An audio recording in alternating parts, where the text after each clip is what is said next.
There comes a moment in life when you must pause and ask yourself a very honest question. Am I helping someone? Or am I slowly disappearing while trying to save them? Because there is a fine line between compassion and self-destruction. And many of us cross that line in the name of love, loyalty, or responsibility. We drown quietly, we smile while suffocating, and we call it kindness. We are taught that being a good human means always being available, always fixing, always rescuing. But no one teaches us that even the strongest swimmer will sink if they keep pulling others while ignoring their own breath. You are not a lifeboat built to carry everyone. You are a human being with limits, emotions, and needs. Let me say this clearly and gently. You cannot heal someone who does not want to heal themselves. You can sit beside them. You can offer a hand. You can pray, guide, and encourage, but you cannot swim their battle for them. And when you try, you don't save them, you lose yourself. Many people stay stuck because you keep carrying them. Your sacrifice becomes their comfort zone. Your pain becomes their excuse. And slowly, your dreams get postponed, your energy drains, and your identity fades, all while you are telling yourself, just a little more, just one more try. But tell me, who is saving you? Education is not only about books and degrees. True education is emotional intelligence. It is learning when to step forward and when to step back. It is understanding that boundaries are not walls, they are doors with locks that protect what is sacred, your mental health, your purpose, your peace. You must learn this powerful truth. Guilt is not love. Exhaustion is not loyalty. Suffering is not proof of goodness. If helping someone is destroying you, then something is wrong. Not with your heart, but with the situation you are refusing to change. Sometimes the bravest thing you can do is let go. Not because you don't care, but because you care enough to stop enabling pain, yours and theirs. Walking away is not failure. Walking away can be an act of wisdom, growth, and self-respect. Remember this, when you save yourself, you become stronger. And when you are strong, you help from a place of wholeness, not wounds. You inspire others not by carrying them, but by showing them that standing up is possible. So choose yourself, not out of selfishness, but out of survival. Choose balance over burnout. Choose clarity over chaos. Choose to breathe, because the world does not need another broken soul pretending to be strong. The world needs you, alive, aware, and whole. You need to understand this with complete honesty and without romanticizing pain. You are not responsible for healing everyone who walks into your life, and carrying that belief is one of the heaviest burdens a human being can place on their own soul. Somewhere along the way, many of us were taught that being kind means fixing people, that love means absorbing their wounds, that loyalty means staying even when we are bleeding. But real wisdom, the kind that saves lives, teaches you something very different. You are allowed to care without becoming consumed. You are allowed to love without losing yourself. You are allowed to step back without being a bad person. Look closely at your life and be brave enough to admit how often you have ignored your own exhaustion just so someone else could feel comfortable. How many times have you silenced your needs because you thought their pain mattered more than yours? How many nights have you stayed awake worrying about someone who was not worrying about changing? This is not compassion anymore, this is self-abandonment. And self-abandonment slowly kills dreams, confidence, and self-respect. Here is the hard truth you must accept if you want to grow. People change only when they decide to change. You can provide support, guidance, and encouragement, but you cannot force awareness into someone who is addicted to staying the same. You cannot drag someone toward healing while they are holding on to their wounds. And every time you try, you delay their responsibility and multiply your own suffering. Think of it this way, if someone is drowning and they refuse to move their arms, and you jump in again and again to hold them up, both of you will eventually sink. Saving yourself is not abandonment, it is intelligence. Protecting your energy is not selfish, it is necessary. You cannot pour life into others if you are empty inside. This lesson is deeply educational because it teaches emotional boundaries, and boundaries are a form of self-respect. When you stop taking responsibility for everyone's healing, you give them the dignity to face their own battles. You stop becoming their crutch and start becoming an example of strength, clarity, and self-worth. And sometimes that example is far more powerful than all the sacrifices you ever made. Listen carefully. You are not a therapist, a savior, or a martyr. You are a human being. You have a purpose, a future, and a responsibility toward your own life. When you constantly prioritize saving others, you postpone your own growth. You delay your own healing. You shrink your own potential. And no one benefits from that, not even the person you are trying to save. Muniba Mazari often reminds us through her life and words, pain can either break you or teach you wisdom. Let this pain teach you discernment. Let it teach you when to help and when to step back. Let it teach you that your worth is not measured by how much you suffer for others, but by how fully you live your own life. Compassion must have boundaries, because without boundaries, compassion turns into a slow, silent form of self-harm. And most people don't even realize it is happening until they are completely drained. You feel proud of being the one who understands, the one who stays, the one who listens, the one who absorbs everyone's pain. But inside, you are shrinking, losing clarity, losing energy, losing yourself. Real compassion is not about limitless giving. It is about wise giving. And wisdom always knows where to stop. You must learn this deeply. Boundaries do not make you cold, they make you conscious. Saying no does not erase your kindness, it protects it. When you allow people unlimited access to your time, emotions, and mental space, you silently teach them that your limits do not matter. And once your limits do not matter to you, they will never matter to anyone else. This is how burnout is born, not from caring too much, but from caring without direction. Many people confuse endurance with love. They think if they stay longer, tolerate more, sacrifice deeper, something magical will change. But what actually changes is you. You become tired, irritable, emotionally numb, and disconnected from your own needs. You stop hearing your inner voice because you are constantly responding to someone else's emergencies. This is not noble. This is dangerous. Boundaries are not punishments. They are instructions. They teach people how to treat you. They tell the world what behavior you will accept and what you will walk away from. And yes, some people will resist your boundaries. Some will call you selfish, distant, or changed. But understand this clearly. The people who benefit from your lack of boundaries will always be uncomfortable when you create them. There is a powerful educational lesson here. Helping someone does not require unlimited access to your life. You can be supportive without being available 24/7. You can listen without carrying their burden. You can care without fixing. When you stop rescuing people from the consequences of their choices, you give them the opportunity to grow. When you keep rescuing them, you keep them dependent and yourself exhausted. Boundaries are also a form of self-respect. And self-respect is not loud. It is consistent. It is choosing rest without guilt. It is stepping back without explaining yourself 100 times.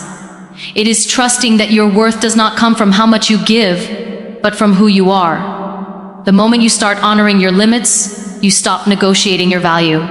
This is the kind of compassion that lasts, the kind that does not destroy you, the kind that allows you to show up fully, not resentfully. You become calmer, clearer, and more grounded.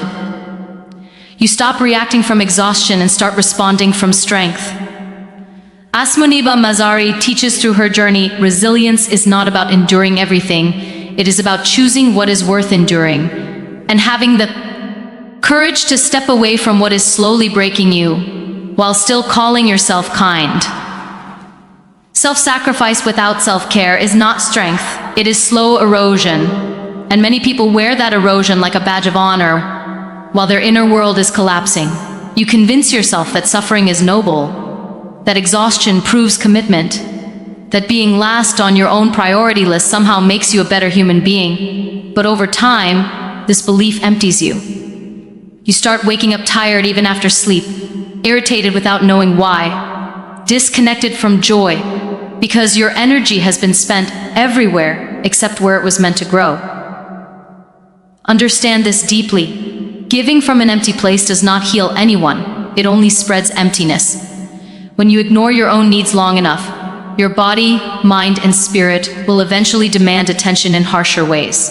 Burnout, anxiety, resentment, and emotional numbness are not signs of weakness, they are warning signals. They are messages telling you that you have crossed a line where kindness turned into self-neglect. Many people think self-care is luxury or selfishness, especially those who are always there for others. They feel guilty resting, guilty choosing themselves, guilty saying no, as if caring for their own well-being is a betrayal. But guilt is not wisdom. Guilt is often a habit learned from environments where your worth was tied to how useful you were to others. Real education teaches you that your value exists even when you are not rescuing anyone. Look at the pattern honestly. When you sacrifice yourself repeatedly, people get used to it. They stop asking how you are. They assume you will manage, and you keep going, hoping someone will notice, hoping someone will appreciate, hoping someone will eventually save you the way you saved them. That hope is heavy, and it is unfair to place it on others. No one is coming to rescue you from the life you keep abandoning. Self-care is not about escaping responsibility. It is about sustaining yourself so you can live responsibly. You cannot teach peace while living in chaos. You cannot model strength while constantly breaking yourself. When you take care of your mental and emotional health, you create stability. And stability is what allows generosity to be healthy instead of destructive. There is also a powerful lesson here about leadership and example. People learn more from what you tolerate than what you say. When you show others that it is acceptable to exhaust yourself, to ignore your limits, to stay silent while hurting, you normalize that behavior. But when you choose rest, boundaries, and self-respect, you give permission for healthier patterns, not just to yourself, but to everyone watching you. As Muniba Mazari reflects through her lived experience, resilience is not built by breaking yourself again and again. It is built by honoring your pain, listening to your limits, and choosing to heal instead of glorifying suffering. You can support others, without losing yourself. But this truth only becomes real when you stop confusing presence with sacrifice and care with control. Many people believe that if they step back even slightly, they are abandoning the person they care about. But that belief is rooted in fear, not love. Real support does not demand that you erase your own needs, your own voice, your own direction. Real support stands beside, not underneath. You must recognize the difference between helping and carrying. Helping empowers, carrying weakens. When you carry someone emotionally, you take on their responsibility, their choices, their consequences, and that weight slowly bends your spine. You stop standing tall in your own life because you are constantly leaning towards someone else's chaos. Support, on the other hand, allows people to face their own reality while knowing they are not alone. That is strength, not abandonment. One of the most educational lessons here is understanding that you cannot grow for someone else. You cannot feel their courage. You cannot build their discipline. You cannot force their self-awareness. When you try, you rob them of the opportunity to rise. Growth requires discomfort. And when you shield people from that discomfort, you delay their evolution and drain your own energy. There is also a deep emotional maturity in knowing when to step back. Stepping back does not mean you stop caring. It means you stop controlling outcomes that were never yours to manage. Many people burn out because they feel responsible for how others feel, react, or heal. But you are only responsible for your intentions and your actions, not the results of someone else's journey. Supporting without losing yourself requires clarity. It requires knowing your limits and communicating them calmly, without guilt and without aggression. It requires you to trust that your value is not tied to constant availability. You do not need to be on call at all times to prove your love. Love that demands self-erasure is not love. It is fear dressed as devotion. When you start supporting from a grounded place, something powerful happens. You show up with patience instead of resentment. You listen without absorbing. You care without collapsing. And people feel that difference. Healthy support creates respect, not dependency. It builds connection without creating chains. This kind of balance also teaches self-leadership. It shows you that your life has direction beyond crisis management. You begin to invest energy in your own growth, your goals, your healing. And as you do, your presence becomes stronger, not weaker. You stop being reactive and start being intentional. As Muniba Mazari embodies through her resilience and wisdom, true strength is not losing yourself in someone else's storm, but standing firmly in your own ground while offering a steady hand to those willing to rise. Guilt is not proof of love or goodness, yet so many people let guilt become the chain that keeps them trapped, in situations that are slowly destroying. You feel guilty for resting, guilty for choosing yourself, guilty for saying no, guilty for stepping back, as if your pain is the currency that proves your heart is pure. But guilt is often just fear wearing a moral mask. Fear of being judged, fear of being misunderstood, fear of being seen as selfish, and fear should never be the foundation of love. You need to unlearn this deeply rooted lie that your worth is measured by how much you suffer for others. Love does not require you to bleed endlessly. Kindness does not demand self-erasure. If your goodness only exists when you are exhausted, then something has gone terribly wrong in how you define care. Real love allows breathing space. Real goodness does not ask you to betray yourself. Many people stay in draining relationships, toxic dynamics, and unhealthy roles because guilt whispers that leaving would make them cruel. But staying while resenting, staying while breaking, staying while losing yourself does not make you noble, it makes you invisible. Guilt keeps you stuck in a cycle where you keep giving, hoping the weight will eventually turn into appreciation, hoping someone will finally say you have done enough. That moment rarely comes. Here is an important educational truth. Guilt is a signal, not a command. It tells you that a belief is being challenged, not that you are doing something wrong. When you start choosing yourself after years of self-neglect, guilt natura, lie shows up. Not because your choice is bad, but because your nervous system is learning a new pattern. Growth feels uncomfortable before it feels freeing. You are allowed to walk away from situations that drain your spirit, even if others don't understand. You are allowed to change, even if people preferred the version of you that never said no. You are allowed to protect your peace, even if it disappoints those who benefited from your silence. Discomfort in others does not mean you are wrong. Let go of the belief that love must hurt to be real. Pain is not a requirement for meaning. You do not need to carry someone else's emotional weight to prove loyalty. When you stop letting guilt lead your decisions, you start acting from clarity instead of fear. And clarity builds healthier connections, not weaker ones. This shift requires courage. It requires trusting yourself more than the expectations placed on you. It requires accepting that not everyone will approve of your boundaries, but approval is not the goal. Wholeness is. And wholeness is created when you stop punishing yourself for having limits. As Muniba Mazari reminds us through her life story, strength is not found in carrying unnecessary guilt, but in releasing it and choosing a life that honors truth, dignity, and inner peace. Choosing yourself is not selfish, it is necessary, and the moment you truly understand this, your entire relationship with life begins to shift. For years, you may have been taught that putting yourself first means you don't care enough, that prioritizing your needs makes you cold, that self-focus is a moral failure. But look at what that belief has cost you. Look at the exhaustion, the resentment, the quiet anger, the dreams you postponed, the voice you muted just to keep everyone else comfortable. Self-neglect, dressed as selflessness, does not make you virtuous, it makes you disappear. You must learn to separate selfishness from self-preservation. Selfishness is taking at the expense of others. Choosing yourself is refusing to destroy yourself for others. There is a massive difference. When you finally stop apologizing for having needs, you begin to breathe again. You realize that your life is not an endless service station for everyone else's emotional emergencies. You are allowed to have direction.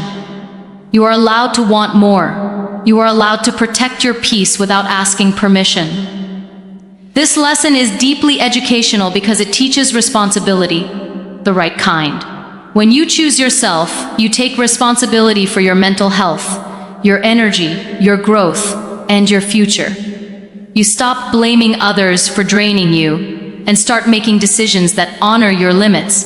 That is maturity. That is leadership in your own life. People may resist this change. They may say you've changed, you've become distant, you're not the same anymore. What they really mean is that you are no longer accessible in the same way, no longer available to be overused, no longer willing to abandon yourself for their comfort. And that discomfort is not your burden to carry. Choosing yourself teaches others an important lesson too. It shows them that love does not require self-destruction. It shows them that strength includes rest, boundaries, and self-respect. You become an example, not by preaching, but by living differently. And some people will rise because of that example, while others will fall away because they can no longer take advantage of your silence. You are not here to be everything for everyone. You are here to be honest, whole, and aligned with your values. When you choose yourself, you show up better, not worse. You give from abundance, not obligation. You speak from clarity, not guilt. You love without losing yourself. And that kind of love is stable, grounded, and real. As Muniba Mazari shows through her journey, choosing yourself is an act of courage. Because it requires you to stand alone at times, trust your inner voice over external approval, and walk forward even when the path is uncomfortable. But that courage is exactly what builds a life that feels honest, strong, and deeply alive.